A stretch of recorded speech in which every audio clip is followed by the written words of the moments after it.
السلام علیکم viewers, welcome back to my channel.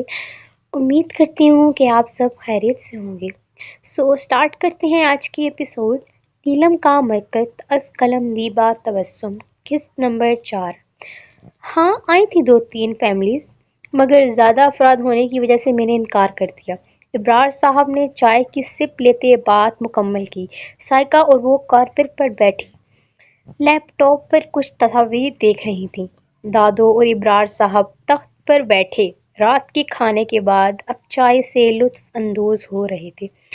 ہاں، ٹھیک کیا، اگر کوئی آدمی ہو تو بلا جھجک دے دینا کرائے پر۔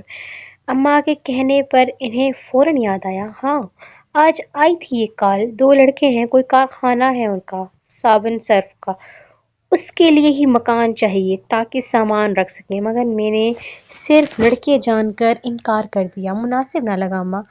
ہائے میاں، اس میں مناسب والی کون سی بات ہے؟ کل ہی بلا لے دونوں لڑکوں کو، دے دے کرائے پر مکان، دادو نے حکمیہ لہجے میں کہا۔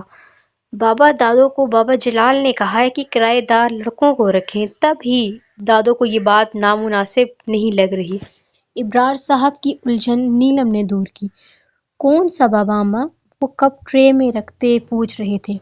ایویں بک رہی ہے، دادو نے نیلم کو آنکھیں نکالتے کہا۔ ابا، یہ بابا کے چکر میں کیوں پڑی رہتی ہیں آپ؟ نعوذ باللہ، غیب کا علم عام لوگوں کو کہاں حاصل ہے؟ ابرار صاحب کو ماں کے پیرو فقیروں کی اتنی خوشامد سے ہمیشہ چڑ رہی ہے۔ میں نے ایسا کب کہا؟ بس شروع ہو جاؤ میاں تم بھی، بس میں ہی ایک جاہل ہوں، تم سب عالم فاضل ہو۔ دادو برا منہ بناتی، گھٹنے پر ہاتھ رکھے اٹھتے اور کچھ بھی کہہ رہی تھیں۔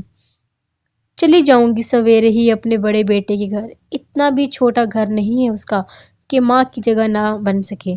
کہہ دوں گی آہل بیٹا سے کہ آ کر لے جائے اپنی بڈھی دادو کو، یہاں تو کسی سے میری ایک بات نہ مانی جاتی ہے۔ دادو جذباتی ہوتی، دوپٹے سے آنکھیں پوچھتی باہر کی جانب بڑھ رہی تھیں جب سائقہ نے انہیں کندھوں سے تھام کر روکا۔ ارے پیاری دادو، ناراض کیوں ہوتی ہیں؟ بس جو آپ کہیں گی وہی ہوگا، اس نے ابرار صاحب کو اشارہ کرتے کہا تھا۔ اچھا اماں، آپ ناراض کیوں ہوتی ہیں؟ میں ان لڑکوں کو ہی بول دیتا ہوں، انہوں نے ہتھیار ڈالتے کہا۔ ابھی کرو میرے سامنے فون، دادو نے ضدی لہجہ اپنایا۔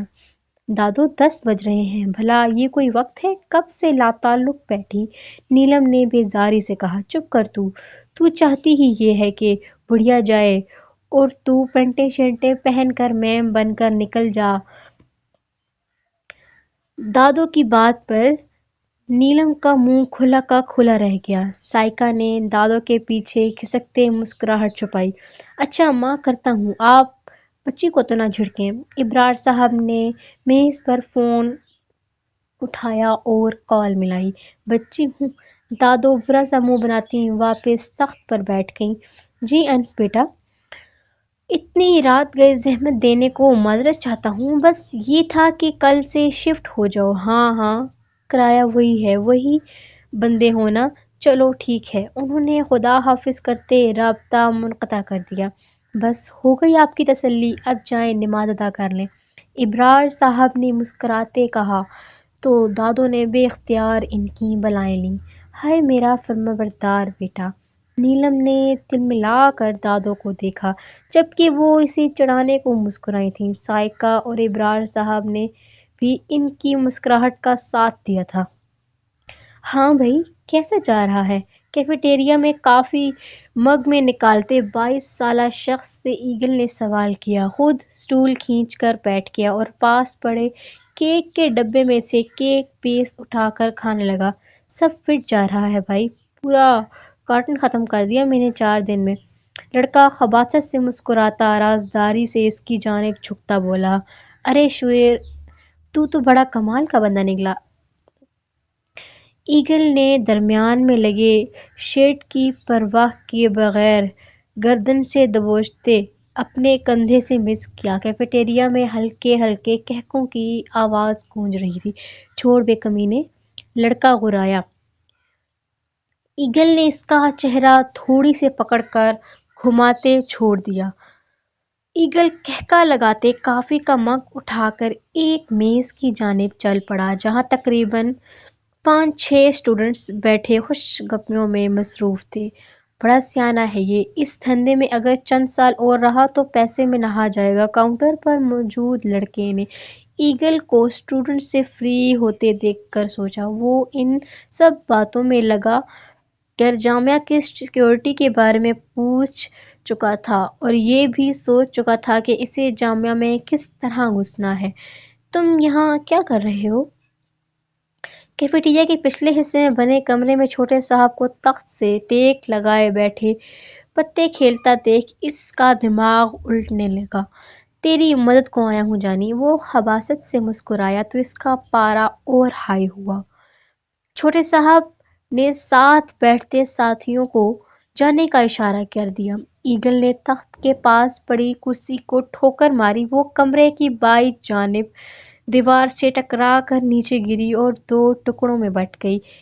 اس نے جوتے تخت کے کنارے پر رکھ کر چھوٹے صاحب کو کالر سے گھسیٹتے آگے کیا، پھر اپنی شعلہ بار نگاہیں اس کی حیران کن نگاہوں میں گاڑتے غرانے کے انداز میں بولا، کیا کہا تھا ڈیک نے کہ اب سے تجھے 30% ملے گا؟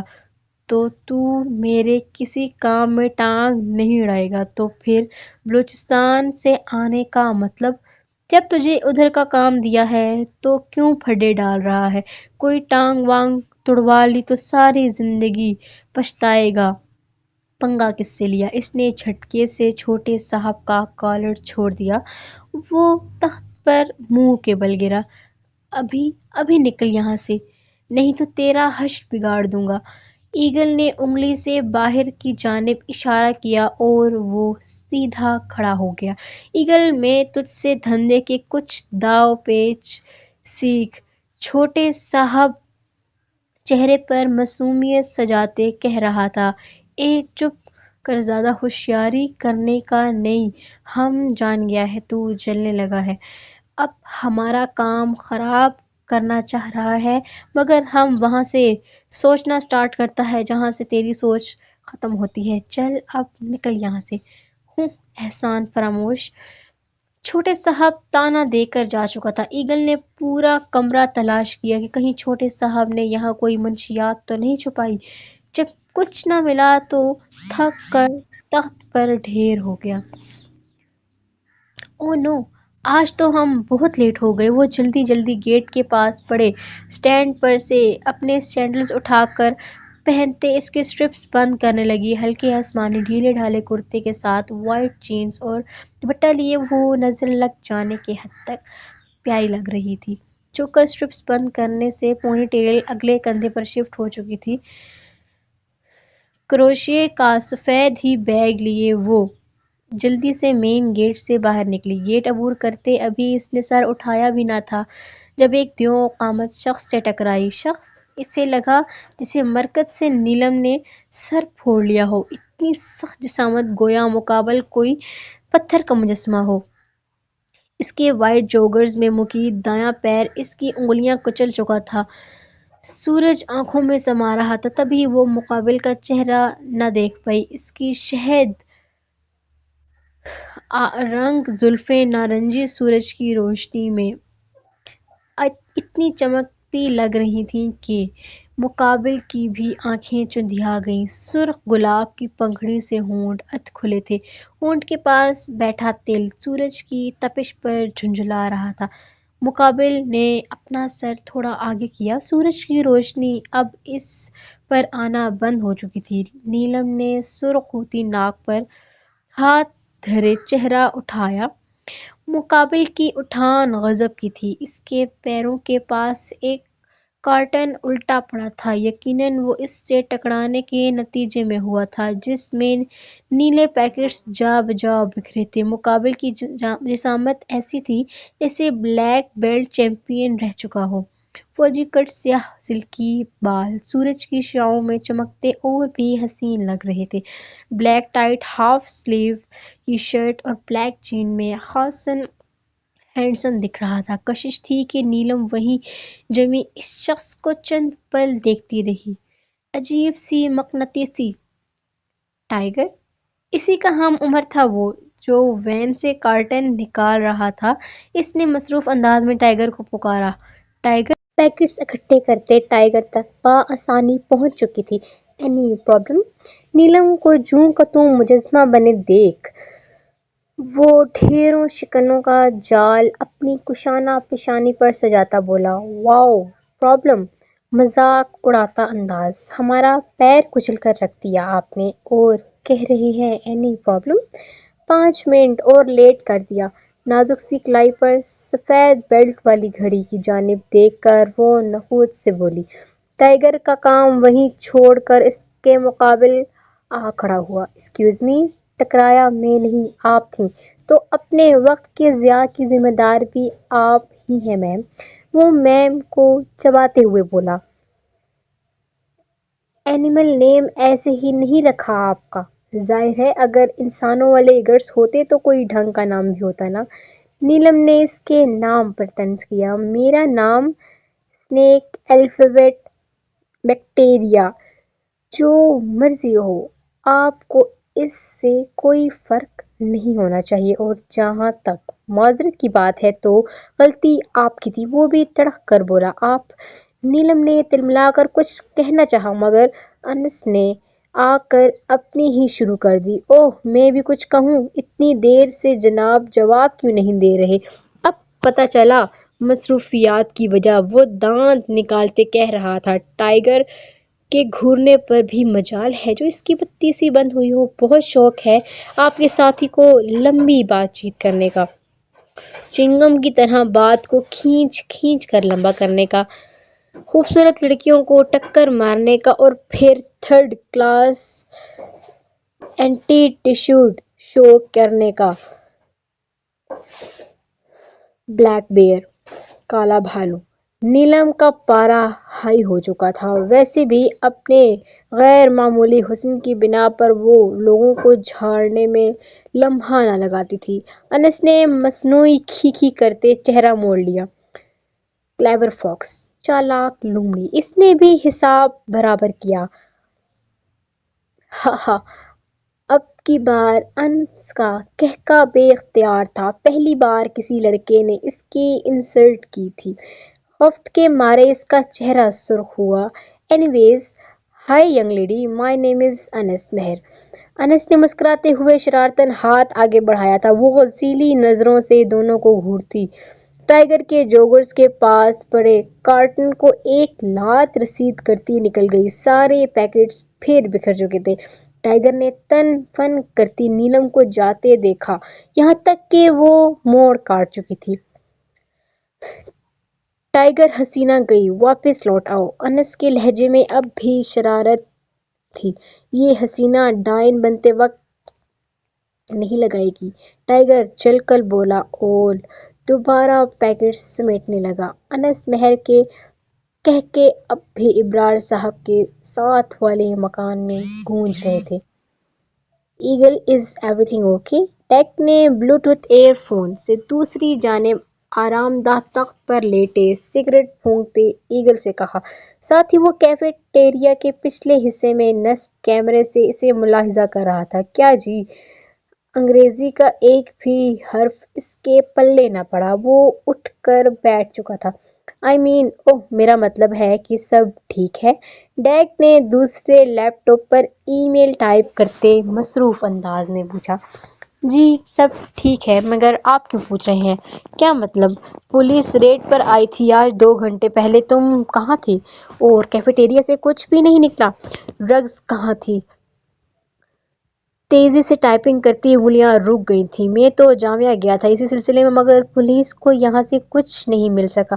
میں نے بڑی احتیاط برتی ہے جی۔ وہ اب زینے اترتے کیفیٹیریا کی جانب بڑھنے لگا۔ کیسی احتیاط؟ ڈیک نے ایئر فون سیٹ کرتے پوچھا۔ 1 منٹ، ہم بتاتا ہے۔ ایگل نے رابطہ منقطع کر دیا اور پھر کچھ سیکنڈ بعد اس کی ویڈیو کال آنے لگی۔ ڈیک نے فوراً اٹینڈ کی، جہاں ایگل کیفیٹیریا کے ایک گوشے میں پڑے بڑے سے گملے کے پاس بیٹھا تھا۔ پھر اس نے گملے میں لگی مضبوط ٹہنی، جس کے آس پاس